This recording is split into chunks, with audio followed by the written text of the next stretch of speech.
I'm your host, and this is One Scary Classmate. It all started in high school. I was in a class that had about 35 students. It was a class of mostly boys with only 5 girls. There was one girl who was really pretty, but she was kind of dumb.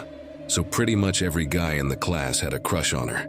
But there was one guy who didn't care about any of that. He didn't talk to anyone. He just kept to himself and did his work. And no one really knew anything about him. We didn't even know where he lived or anything. He just showed up at school every day and left again. We all thought he was kind of weird, but we didn't think too much of it until one day things got really bad. It was a Friday afternoon and we were all getting ready to leave for the weekend. As we were packing up our stuff, suddenly someone screamed. All of us turned around and saw our classmate standing next to the girl that all the guys had a crush on. He had her pinned against the lockers and he was yelling at her. None of us had ever seen him this angry before. We were all frozen in place, not knowing what to do. The girl that he was yelling at was crying and trying to get away from him, but he kept holding her back. Suddenly, he took out a knife and started waving it around. I froze when I saw the knife. That was no ordinary knife. That was the type of knife my dad used to use at work. It was big and very sharp. I knew that if he wanted to, he could kill someone with that thing. The girl screamed and tried to run away, but he grabbed her hair and pulled her back towards him. She fell on the ground and he got on top of her. The other kids and I were still just standing there watching him. No one knew what to do. I guess it felt like forever, but it was probably only a few seconds. He then stood up and looked at all of us. "If any of you idiots tell anyone about what you saw today, I will find you and I will kill you," he said. And that was the scariest thing that I have ever heard anyone say. I knew that he meant it. He would definitely hurt us if we told someone. We all ran out of the classroom as fast as we could and didn't look back. Once I got outside, I ran home as fast as I could. I didn't want my parents to know what had happened because I knew they would make me tell them who it was. And I was afraid of what my dad would do if he found out. My classmates also didn't tell anyone what had happened. We were all afraid of what that kid might do. The following Monday, everyone was talking about what had happened over the weekend. Apparently, the girl that our classmate had attacked had told her parents and they had called the police.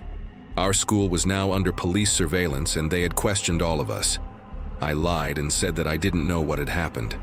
I didn't want to get my classmate into trouble, but also I was still afraid of what he might do. A few days after the incident, the police finally found out who our classmate was. His name was Name. He had changed schools a few times and no one knew why. The police also found out that he lived alone with his mom. They went to his house, but it was empty. They couldn't find him anywhere, so they put out an APB. A few hours later, they found him. He had taken his own life. The police didn't tell us how they found him or where, but apparently he had taken a big amount of pills. After Name died, everyone at school was talking about what had happened. I felt really bad for his mom. I can't imagine how hard it must be to bury your own son. It was pretty obvious that Name was depressed, but none of us knew how bad it really was. Still, I was glad that he was gone. I didn't want him to be in school anymore. A few weeks later, I was talking to some of my friends at lunch when suddenly one of them said, "Name's brother just transferred to our school." I almost choked on my food. What are the odds? I mean, the chances of this happening are so low. I asked him where Name's brother sat and he said he didn't know. But during the next class I found out. I sat in the same class as him. He introduced himself to me and I lied and said that my name was anonymous. I knew that if my classmate's brother found out who I was, he would probably try to attack me. I was still pretty scared of him. One day I was walking through the hallway when suddenly I heard a loud crash. I turned around and saw that it was Name's brother. He had tripped and all of his books had fallen on the ground. "Can you help me pick these up?" he asked me. I nodded and we picked up the books together. "How come you never told me that you were friends with my brother?" he asked me. "Friends? We weren't really friends," I said. "Oh, okay." Then he looked at me with a confused expression. "Wait a minute, you're not anonymous, are you?" he asked me. "How do you know my real name?" I asked him. "Everyone here knows who you are. Everyone knows about what happened between Name and girl's name," he said. "You don't have to be afraid of me. "I won't hurt you," he added. It turns out that he had actually been at the school for a few weeks already, but no one had noticed him because he was always wearing a hoodie and sunglasses. He looked nothing like his brother. He was a lot taller and he had brown hair instead of Name's blonde hair. He also had blue eyes instead of green. A few days later, I was talking to one of my friends when suddenly he whispered something to me. I couldn't believe what he had said. He told me that he had seen Name's brother taking pills. He looked really sad. I felt really bad for him. I could tell that he was struggling with his brother's death.